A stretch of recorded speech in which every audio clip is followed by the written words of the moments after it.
to my channel. Thank you for being here. Happy New Year's. I cannot believe we're in 2022, and on top of that is literally the end of January. So in today's video, it's just gonna be a really chilled get ready with me. I'm gonna use products that I have been obsessed with, and I also asked you guys on Instagram as well some questions. So I feel like I've been very distant and I haven't been as chatty as I used to be on my social media just because there's a lot going on. So yeah, I thought it'd be fun that today we kind of just reconnect and we have a lot to catch up on as well. Before I begin though, I just want to let you guys know that today's video is sponsored by a brand that I never ever thought would ever want to work with me. So I'm really shocked, but at the same time, I am so honored, and that is Sky. Thank you so much to Sky for sponsoring today's video. I really love Sky, and I've always been a big fan of Sky, and I'm just feeling so lucky to be able to say that this video is in collaboration with them. So Sky has given me an opportunity to try out Sky Cinema. This is the first time I'm trying Sky Cinema, and so far I am really loving it. If you're already a Sky member, you can actually upgrade to Sky Cinema for only £11 a month, which is a really good deal. So Sky Cinema this year, every week for a whole entire year, they're gonna give us a movie to watch, which is just so excited because I love movies. I'm a proper like movie junkie, and especially when like you have a long day at work and you just want to chill, I always turn to movies rather than TV shows to relax and end my day. So yeah, I just feel super lucky and also just really excited for all the movies that Sky Cinema is launching this year. So the first movie that I watched on Sky Cinema is a movie called Save the Cinema, and it is such a sweet, wholesome, smart, witty movie. Like, it's just everything that will make your day better type of movie. I really love it because Tom Felton's in it, and Tom Felton is one of my favorite actors.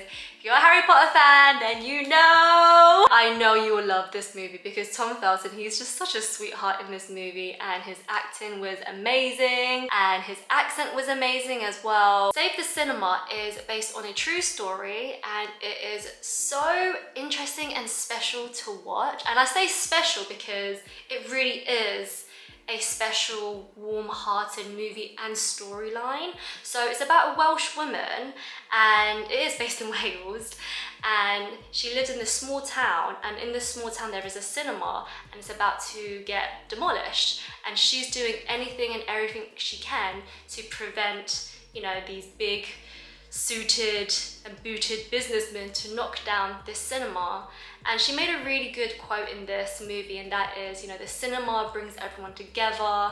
And it is true, and I feel like this is such a perfect first movie for Sky Cinema to release, because movies do bring us all together. It's something that we can converse in. Like, I might not have anything in common with someone, but if we both like movies, we could have discussions over movies. I don't know, I'm just giving like an example over here. It's so inspiring. It makes me want to be a part of my community more as well. I make more effort. There's children in this movie, and the children, their acting was so good. It was so on point. The singing was on point as well, and I just remember watching it thinking, oh, these kids are so cute. I give a lot of credit to the children actually, because children actors, when they can act, if you would like to check out the trailer for Save the Cinema, I'll leave a link in the description box for you guys.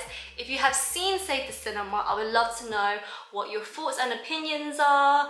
And yeah, let's have like a conversation in the comment section. I would love to get to know your thoughts on the movie. So someone asked me, since you're back in school, is there any tips for college? So I'm actually not in college. I'm doing a remote studying, which basically means that I am studying from home. I am studying a foundation level, so it's not university level, although this foundation level can introduce me to university level of learning. The foundation course is academic, and I do have to write an essay and I do have to reference, so it is kind of like writing a dissertation in a weird way. So the reason why I'm studying trichology is because I created a passion with hair health and scalp health, and ever since I've opened up my hair loss journey on social media, I didn't realize how many people would reach out to me and share me their stories, and it just sparked a passion for me, and I really wanted to learn, and I really wanted to learn from the best as well. Like, there's so much misinformation online on how to grow your hair, and I just felt like I needed to learn how to actually help people with hair loss. And who knows, maybe me going back to education this time round, because I am much older, maybe this could lead me opening up my own hair care business. I mean, that'd be such a dream. In terms of tips, the only tips I can really give you guys is make sure you're organized, and making small sacrifices is so worth it. So my sacrifice is not seeing people. Like, I just want to wake up, work out, study, and do actual work because, you know, I need to pay the bills. How often do you trim your hair? I'm going to start trimming my hair regularly this year. I was going to get a trim actually in December, but then Omicron happened and I was just like, oh god, no. So I just like kind of isolated. But now that we are end of January, I am gonna go ahead and try get a haircut somewhere in February, and I'm just gonna basically get a haircut every 3 to 4 months. So yeah. What is your end goal in studying? Would you use that as part of your content or make a new career? So my end goal with studying is to just understand trichology and understand hair loss and hair growth and different types of hair and scalp diseases. I think that's like my main goal. And then after that, I might study something else again, maybe something business related. I'm not entirely sure, but I do know what I am studying. I do want to share it with you guys eventually on social media, but I just need to make sure that I know what I am talking about, because I'm one of those people where if I'm going to start talking about facts, I need backup. Like I need science, basically. I need scientific facts and give you resources for you guys to look into, rather than this works without actually me giving you guys actual information. So yeah, I really want to know as much as I can about trichology and just share nothing but legitimate information. What is the weirdest dream you've ever had? I think the weirdest dream I've ever had is I woke up and there was like a demon over my bed. I'm not joking, it looks like that thing from Death Note. Oh, that was, I don't know if that was a dream or if that actually happened, but yeah, that happened and that was scary. Okay, I'm gonna use this Chanel bronzer. Finally, I got my hands on this bronzer. I've seen so many people talk about it and I've tried it a couple of times and I really love how natural it is. I mean, you can get a cream bronzer anywhere. Like you can go to, I think it's NARS. Yeah, you can go to NARS and get a cream bronzer for like less cheaper. Okay, let's talk about wedding stuff now. That's really exciting. So someone asked me, what is my dream wedding? I feel like ever since I've asked you guys for advice about weddings, it has opened my eyes into understanding what do I want. Like before, I always wanted a wedding where there was millions of flowers and yeah, it was indoors. It wouldn't be outdoors, it would be indoors, and there would just be loads of flowers and it would just be really pretty and it would just be really aesthetically pleasing. But now that I have spoken to you guys who are married, I have now changed my mind. I want my wedding to just be fun. I just want it to be like a rave, honestly. Like in the morning, I want to get married, walk down the aisle, do our vows and all of that, have some food. And then by the time it hits maybe 5, 6 p.m, I just want it to be lit. I want to party, I want to play games, I want to get entertainment involved. I would love to get like dancers to come in. I would love to get, I don't know, some form of acrobatics to come in. I just want it to be really entertaining and I just want it to feel like a rave. Like I love clubbing, I love music, I love dancing, especially with my friends as well, because we all love to just hang out and dance and get a little drunk and everything. When's the wedding? I feel like the wedding is going to be in 2024, so hopefully it does happen. We haven't planned or put money down for anything, but we do want to get married in 2024 ideally. So this year during summer, we're gonna look at venues.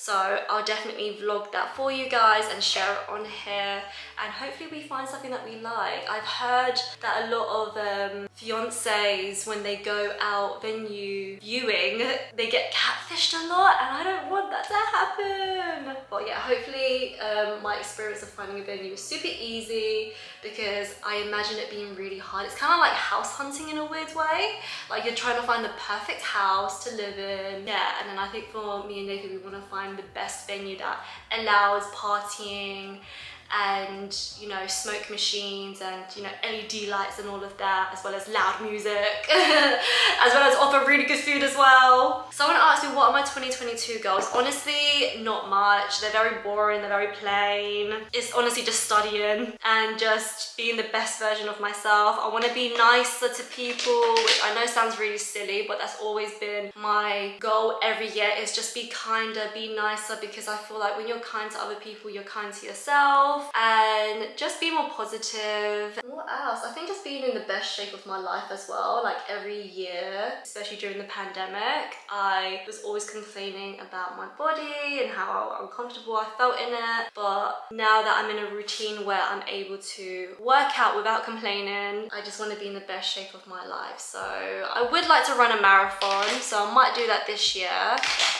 In summer. Do you know what? You guys are gonna judge me. Ever since Nathan proposed, I feel like I know what I want for the next like 5 years. Like obviously I'm open to changing them, but this is like my plans at the moment. So by the time I'm 32, which I know some of you guys are gonna think that's so old, but I spoke to my mum about this, and I'm gonna take my mum's advice out of anyone else's advice. She said it's okay for me to have a child at 32. I just want one, to be honest. I just want one child and that's it. I don't really see myself having a big family anymore. I used to when I was younger, but I think the reason why I said I wanted a big family was because of the people I was around. Like I learned that you are a product of your environment, and I've always been around big families. Like my immediate family is really big, Nathan's immediate family is really big, and now that we've grown up, me and Nathan, we think we don't need a big family in order to fulfill our family's shoes. Do you get what I mean? Like some people want a big family because they grew up in a big family, but for me and Nathan, we realized we don't need a big family. So yeah, we are just thinking to just have the one child, and then who knows, maybe I'd want another one straight after, but right now one is the goal. How do you see yourself in a few years' time? Honestly, I just hope I'm happy, and I hope everyone around me is happy and healthy as well. Oh my gosh. Yeah, I just want everyone around me to be happy and healthy. I just want to be happy. Like, I don't care what happens to my future, as long as I have internal happiness and internal peace. That's what really matters. That's where I see myself in a few years' time. And of course, married as well. Okay, let's answer another question.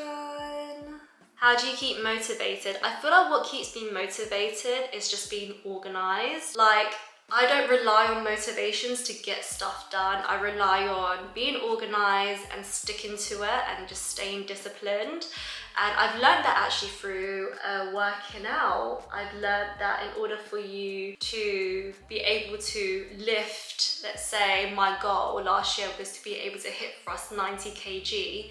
In order to hip thrust that much weight, I have to keep practicing my hip thrust and making sure that my posture and my stance and everything was on point whenever I do a hip thrust, and make sure I go heavy every time I do a hip thrust. And listen, I am 58 kilos and hip thrusting 90 kg is a lot for me because I am not that strong, but I believed in myself and I said I can do it, and now that I have done it, my next goal is to go up to 100 kg. So yeah, in order to stay motivated, you just got to stay hungry and you got to stay disciplined, and I am a true believer that being organized can help you achieve whatever goals you have. So that is my tip, and I hope it helps as well. And this is the final look. I have been obsessed with the minimal makeup look. I mean, I know some people will think it's boring and that is nothing special, but I just love it. I just feel like it's just so good to wear on the daily, especially if you're like in school or something. I feel like it's be a really cute like school or going to work type of look because it's clean, it's fresh, and also it's not too in your face, the makeup as well, which is really good. I thought it'd be fun to end the video on this one last question. I thought it was really interesting and it allows me to open up more with you guys, and that is, what did your last relationship teach you? My last relationship taught me is be okay to speak your own mind. I met Nathan when I was 18 and I was pretty lucky enough to experience a couple of boyfriends that were that were really bad boyfriends. Like, they just weren't the vibe, you know? And I've learned that I only want to date someone or be with someone who's very mature, they can hold an intellectual conversation. I learned a lot about myself, about my self-worth. Like, don't go out with someone because of the sake of going out with someone because this person is interested in you. Like, no, if you're not interested in that person, don't waste your time talking to them. Just like kindly tell them that you're not interested. That's another thing I learned as well. I feel like me growing up, I was always scared to speak my mind because I was always bullied and pushed in the corner and told that I'm not good enough. And my relationships with my ex-boyfriends, they definitely taught me to just be more confident and just be more myself and be more unapologetic. So that's definitely something that I have learned from my last relationships. I want to do more sit down chatty videos, and I really feel like this is my style of content and I want to do more of these types of videos. So please guys, let me know what videos I can do in the future where I can just sit down and chill. I feel like vlogging is not really for me at the moment. Until the wedding comes, then I'll be more excited to share. So yeah, please tell me what type of videos you want to see in the future where it consists of me sitting down and chilling and playing with makeup as well. Make sure you guys check out Sky Cinema. It is so worth the money. I honestly love Sky and there's so many good movies coming out this year on Sky Cinema Club. I'll see you guys in my next YouTube video. Mwah. Take care, bye!